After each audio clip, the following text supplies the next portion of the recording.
जय माता दी। आप सभी पर मां शैलपुत्री की कृपा सदैव बनी रहे।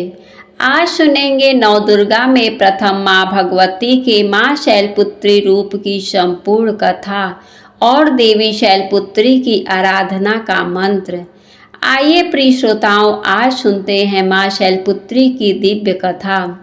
आज की इस कथा को सुनने के बाद वीडियो को लाइक और कमेंट बॉक्स में जय माता दी जरूर लिखिएगा। शैलपुत्री माता दुर्गा माता का पहला अवतार। देवी दुर्गा ने अपने भक्तों के कल्याण के लिए पृथ्वी पर 9 अवतार लिए थे, जिन्हें नवदुर्गा भी कहा जाता है। इनमें सबसे पहला अवतार देवी शैलपुत्री का है। देवी दुर्गा के प्रथम स्वरूप शैलपुत्री का अर्थ है पर्वत की पुत्री या पहाड़ों की बेटी। इन 9 अवतारों में से देवी दुर्गा के इस अवतार की कहानी माता सती के आत्मदाह से जुड़ी हुई है।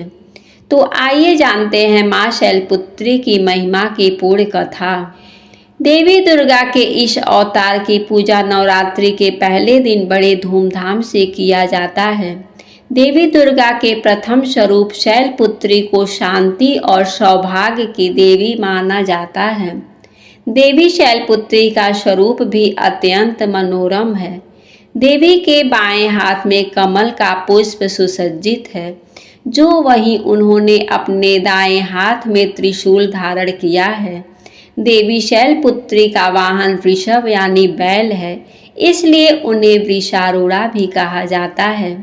उनकी महिमा कथा का उल्लेख नवदुर्गा पुराण में भी मिलता है। पुराणों में निहित कथा के अनुसार प्रजापति दक्ष अपने दामाद भगवान शिव के प्रति अत्यंत क्रोध और ईर्ष्या का भाव रखते थे। एक बार उन्होंने कनखल में एक विशाल यज्ञ का आयोजन किया और सभी देवताओं को उसमें शामिल होने का निमंत्रण भेजा, लेकिन दक्ष राज ने अपनी पुत्री सती और उनके पति शिव को इस यज्ञ में आमंत्रित नहीं किया। इस यज्ञ के बारे में जब देवी सती को पता चला तो वह वहां पहुंची और दक्ष से शिव को निमंत्रण न भेजने का कारण पूछा। इस पर प्रजापति दक्ष ने सती का घोर अपमान किया और महादेव के बारे में कई अनुचित शब्द भी कहे। देवी सती अपने पति का ऐसा अपमान सह नहीं पाई और उन्होंने उसी यज्ञ की अग्नि में अपनी देह त्याग दी।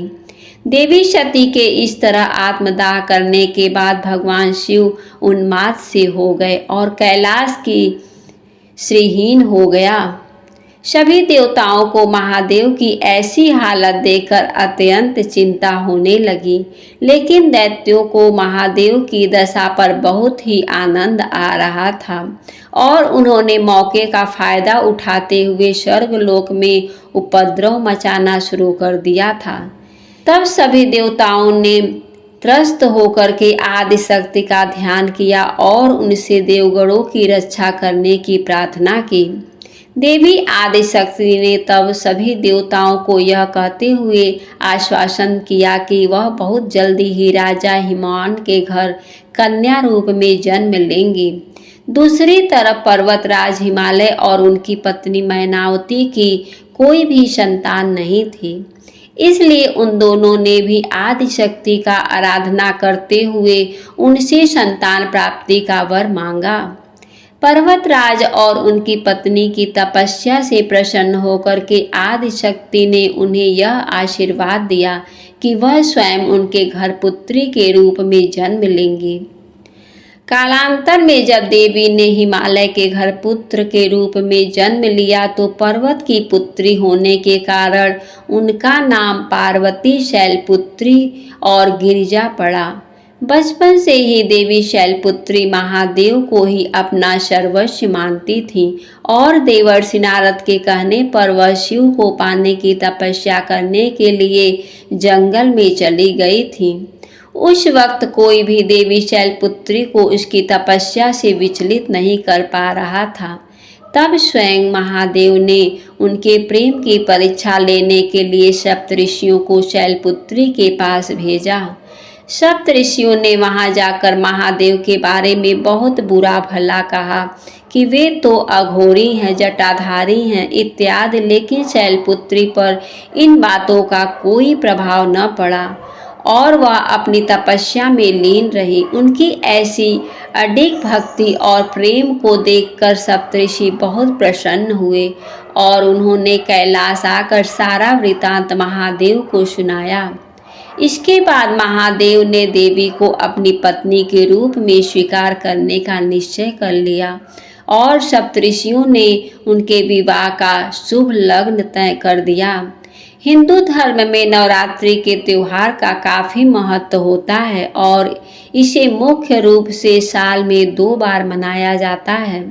पहला नवरात्र चैत्र के महीने में और दूसरा अश्विन के महीने में। इस दौरान माता के भक्त उनके मंत्र का जाप करके उनकी आराधना करते हैं। देवी शैलपुत्री की आराधना पूजा के दौरान दुर्गा स्तोत्र, सप्तशती और चालीसा इत्यादि का पाठ भी किया जाता है। शैलपुत्री आराधना का मंत्र। देवी शैलपुत्री की आराधना का मंत्र है ओम देवी शैलपुत्रै नमः। ओम देवी शैलपुत्रै नमः अर्थात ओमकारमय दिव्य तेज की धारी माता शैलपुत्री को हम सभी भक्त अपने तीनों योग अर्थात मनोयोग, वचन योग और काय योग यानी शरीर से नमस्कार करते हैं। इस मंत्र की आराधना सभी भक्तों को मनोवांछित वर देने वाली है।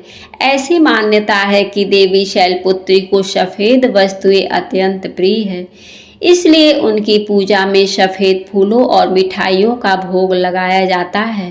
मान्यता तो यह भी है कि काशी में देवी शैलपुत्री का एक प्राचीन मंदिर स्थित है, जहां माता के दर्शन मात्र से भक्तों की सभी मन्नतें पूरी होती हैं। जो भी सच्चे मन से देवी की आराधना करता है उसे माता की कृपा से यश और कीर्ति की प्राप्ति होती है।